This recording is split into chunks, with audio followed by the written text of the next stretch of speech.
독불장군. 혼자 독, 아니, 불, 장수장, 군사군.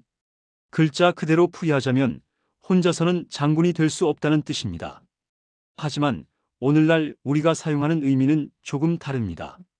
남의 말은 듣지 않고 제 고집대로만 행동하는 사람, 협력할 줄 모르고 독단적으로 일을 처리하는 사람을 가리키는 말이 되었지요. 어째서 이 말은 본래의 긍정적 교훈에서 벗어나 비판의 의미로 변했을까요? 그 속에는 한 자존심 강한 장군의 이야기가 숨어 있습니다. 때는 후한 말기, 중국 대륙이 혼란에 휩싸인 시대였습니다. 황건적의 난이 일어나고 각지의 군벌들이 힘을 키우며 천하를 호시탐탐 노리던 그 격동의 시기, 조조라는 인물이 서서히 세력을 확장하고 있었습니다. 조조는 뛰어난 전략가이자 냉철한 현실주의자였습니다. 그는 인재를 모으는데 누구보다 열심이었고 능력만 있다면 출신을 따지지 않고 기용했습니다.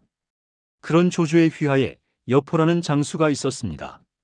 여포는 당대 최고의 무장이었습니다. 인중여포, 마중적토라는 말이 있을 정도로 사람 중에는 여포가, 말 중에는 적토마가 최고라 불렸지요.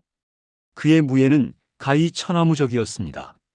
방천화극을 휘두르면 적군이 물러가고 그가 말을 타고 달려가면 전장이 술렁이었습니다. 하지만 여포에게는 치명적인 약점이 있었습니다. 바로 그의 성격이었습니다. 여포는 자신의 힘만을 믿었습니다. 전쟁은 무력으로 해결하면 그만이라 생각했고 전략이나 모략 같은 것은 비겁한 수단이라 여겼습니다.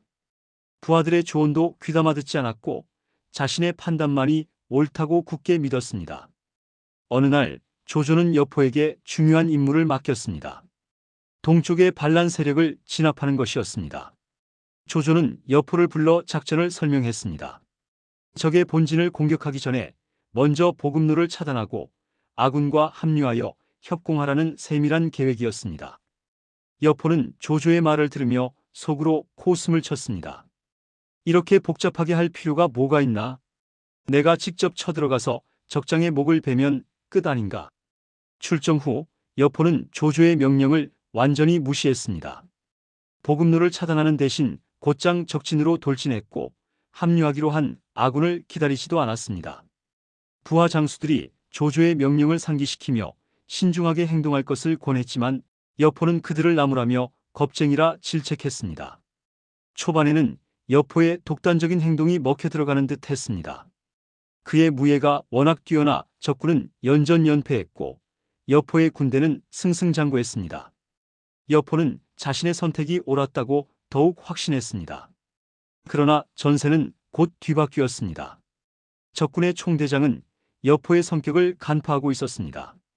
그는 일부러 약한 부대들을 전방에 배치하여 여포를 깊숙이 유인했습니다. 여포가 승리에 도취되어 깊이 진격하자 적군은 그의 후방을 차단하고 사방에서 포위망을 좁혀왔습니다. 이제야 여포는 위기를 깨달았습니다. 보급로가 끊겼고 합류하기로 했던 아군은 너무 멀리 떨어져 있었습니다. 부하들은 지쳐 있었고 식량도 바닥나기 시작했습니다. 부하 장수들이 다시 한번 간언했습니다. 지금이라도 퇴각하여 재정비하고 본대와 합류하여 다시 공격해야 한다고요. 하지만 여포는 그들의 말을 거부했습니다. 퇴각은 패배를 인정하는 것이고 자신의 명예에 먹칠하는 일이라 생각했던 것입니다. 결국 여포의 군대는 포위망 속에서 큰 피해를 입었습니다. 수많은 병사가 목숨을 잃었고 여포 자신도 간신히 목숨만 건졌습니다. 돌아온 여포를 조조는 차갑게 맞이했습니다. 조조는 여포에게 말했습니다. 장군이란 혼자서 이루어지는 것이 아니라고 부하의 목소리를 듣고 동료와 협력하며 전체를 보는 눈이 있어야 비로소 진정한 장군이 될 수 있다고 말입니다. 하지만 여포는 끝내 깨닫지 못했습니다. 그는 자신이 패한 것은 운이 나빴기 때문이고 부하들이 무능했기 때문이라 생각했습니다. 자신의 독단이 문제였다는 것은 인정하지 않았습니다.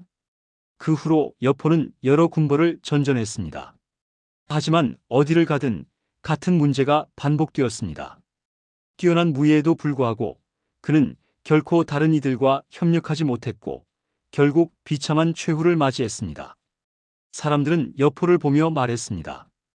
혼자서는 장군이 될 수 없는 법인데 저 사람은 끝내 혼자이려 하는구나. 독불장군.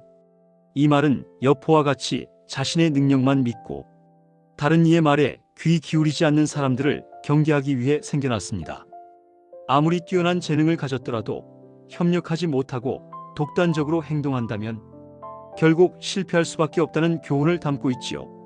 현대를 살아가는 우리에게도 이 가르침은 여전히 유효합니다. 회사에서든 학교에서든 가정에서든 우리는 혼자가 아닌 함께 살아갑니다. 때로는 내 생각이 옳다고 확신할 때도 있지만 다른 사람의 의견에 귀 기울이고 협력할 때 더 나은 결과를 얻을 수 있습니다. 여러분 주변에 독불장군처럼 행동하는 사람이 있다면 혹은 자신이 그렇게 행동하고 있다면 한 번쯤 돌아볼 필요가 있습니다. 진정한 리더는 혼자 앞서가는 사람이 아니라 함께 걸어가는 사람이니까요. 독불장군. 혼자서는 장군이 될 수 없습니다. 구독과 좋아요 부탁드립니다.